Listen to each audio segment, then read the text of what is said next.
Asalaamu calaykum. Maanta waxaan ka hadlaynaa buugga awoodda xakamaynta nafta.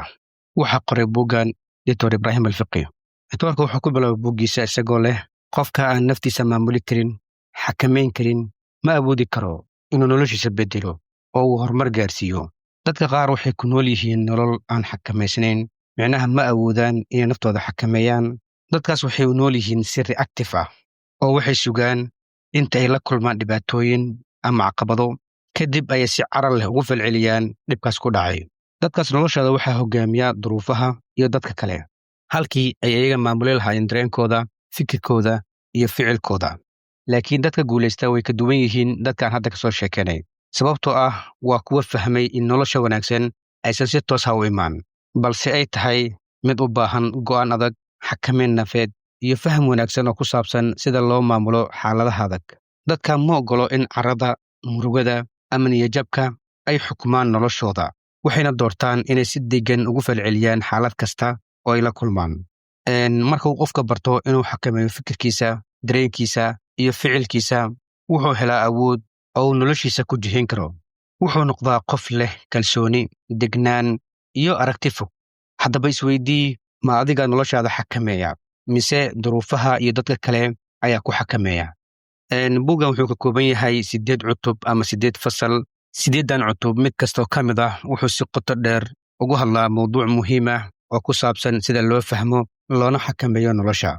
Qoraagu wuxuu isku dayay inuu akhristaha tuso waddooyin fudud oo lagu gaari karo horumar iyo isfahan nafsadeed, isagoo adeegsanaya tusaalooyin nolosha dhabta ah iyo talooyin waayo-aragnimo leh. Cutubyada buuggan waxay si tartiiba u hagaan akhristaha laga bilaabo fahamka naftiisa, xakamaynta dareenkiisa, qorsheynta mustaqbalkiisa iyo sidii qofku ugu noolaan lahaa nolol micno leh.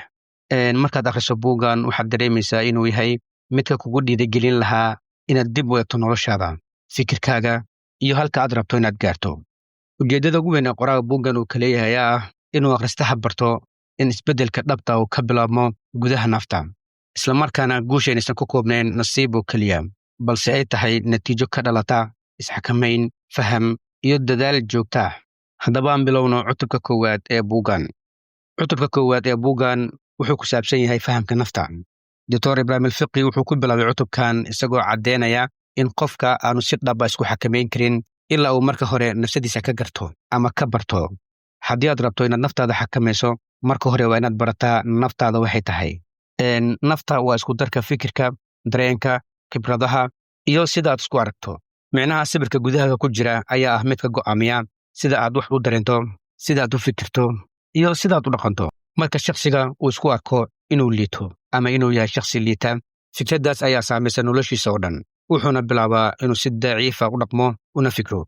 Balse haddii uu naftiisa u arko inuu leeyahay awood, karti, ficilkiisana wuxuu yeeshaa awood, noloshiisana waxay noqotaa nolol heer sare ah. Sidaa darteed, isbeddel kastoo dhab ah wuxuu ka bilaabmaa gudaha qofka ee ma ahan bannaanka. Dr. Ibrahim Al-Fiqi wuxuu tilmaamay in dadka intooda badan ay rabaan inay wax ka beddelaan noloshooda, balse ay hilmaamaan tallaabada ugu muhiimsan, taasoo ah inay bartaan shakhsiyaddooda. Fahamka nafta waa sida khariidada nolosha oo kale. Haddii aadan garanayn meeshaad joogto, ma garan kartid halkaad u socoto. Dictoorka wuxuu dhahay, ma xakamayn kartid wax aadan fahmin. Sidaa darteed, marka hore naftaada baro si aad u xakamayso. Marka cutubkan wuxuu inoo iftiiminayaa in isxakamaynta aysan ka bilaabmin ficil, balse ay ku bilaabato fahamka nafta. Sababtoo ah qofka fahma nafsadiisa waa kan awooda inuu maamulo noloshiisa. Cutubka labaad ee buuggan wuxuu si wanaagsan ugu hadlayaa fikirka iyo sida uu nolosha u hago. Dr. Ibrahim Al-Fiqi wuxuu sheegay in fikirka uu yahay asalka wax walba oo nolosha ka dhaca. Fikirkaaga waa abuuraha dareenkaaga, ficilkaaga iyo natiijada aad nolosha ka hesho. Marka aad si sax u fikirto, waxaad abuurtaa tamar wanaagsan oo aad ka hesho farxad iyo guul. Laakiin marka fikirkaagu uu noqdo mid qaldan, noloshaadu waxay isku beddeshaa mid murugo iyo jahwareer badan. Sidaa darteed, fikirku waa sida abuur oo kale. Haddii aad nafsadaada ku abuurto fikir wanaagsan, waxaad noqonaysaa shakhsi kalsooni badan, faraxsan, nolosha ku raaxaysta. Cagsigeeda, haddii aad nafsadaada ku abuurto fikir qaldan, waxaad noqonaysaa qof cabsi badan, shaki badan, niyadjab badan, welwel badan, noloshana ka dhacsan. Dictoorka wuxuu sidoo kale sharxay awoodda maskaxda qaybta hoose. Maskaxda waxay leedahay dhowr qayb. Wuxuu ka hadlay awoodday leedahay maskaxda qaybta hoose isagoo sheegay in qaybtan aysan kala garan karin runta iyo beenta keliya waxay rumaysataa waxaad si joogta ah ugu celceliso haddii aad mar kasta ku celceliso waxaan ahay shakhsi guuldaraysta ah maskaxda qaybtan way rumaysataa sidaasna waxaad ku noqon kartaa shakhsi guuldaraysta ah laakiin haddii aad mar kasta ku celceliso waxaan ahay shakhsi guulaysta ah sidoo kale maskaxda qaybtan way rumaysataa waxayna bilowdaa inay kugu hoggaamiso dhanka iyo guusha ugu dambayn cutubkan wuxuuna barayaa in fikirkaaga uu yahay albaabka guushaada iyo guuldaradaada sidaa darteed waxaa muhiim ah in qof walba uu barto sidii uu xakameyn lahaa fikirkiisa si uu si joogta u doorto fikradaha dhisaya nafsadiisa iyo mustaqbalkiisa dictoorka wuxuu ku soo guunaanooday cutubkan oraah caan ah oo xambaarsan xikmad aad u weyn wuxuu dhahay la soco waxaad ka fikirto sababtoo ah ugu dambayn nafsadaada waxay noqon doontaa waxaad ka fikirto mar walba aanu gudubno cutubka saddexaad ee buuggan wuxuu diiradda saarayaa dareenka iyo sida loo maamulo dictor alfiqi wuxuu sheegay in dareenka uusan ahayn wax xun balse uu xumaado marka uu qofka xukumo dareenka halkii uu isaga xakameyn lahaa dareenka waa qayb ka mid a nolosha qof walba dareen wuu leeyahay micnaha qof walba wuu caroodaa wuu murugoodaa wuu cabsadaa wuu farxaa balse farqiga u dhexeeya dadka guulaysta iyo kuwa kale waa sida ay u maareeyaan dareenkooda qofka guulaysta ah waa midka og in carada cabsida ama murugada aysan ahayn wax uu weligiisa ku jiri doono sidaa darteed wuxuu mar walba isku dayaa inuu fahmo xaaladda uu ku jiro kadibna si xakamaysan uu u maareeyo halka qofka kale uu dareenkiisa u oggolaado inuu maamulo ficilkiisa taasoo u keenta qaladaad iyo murugo cutubkan wuxuu inuu sheegayaa in isxakamayntu aysan ahayn inaan dareen lahayn inaan cabsan inaan murugoon inaan welwelin balse ay tahay inaan nafta barno sida ugu wanaagsan ee aan ugu gudbi karno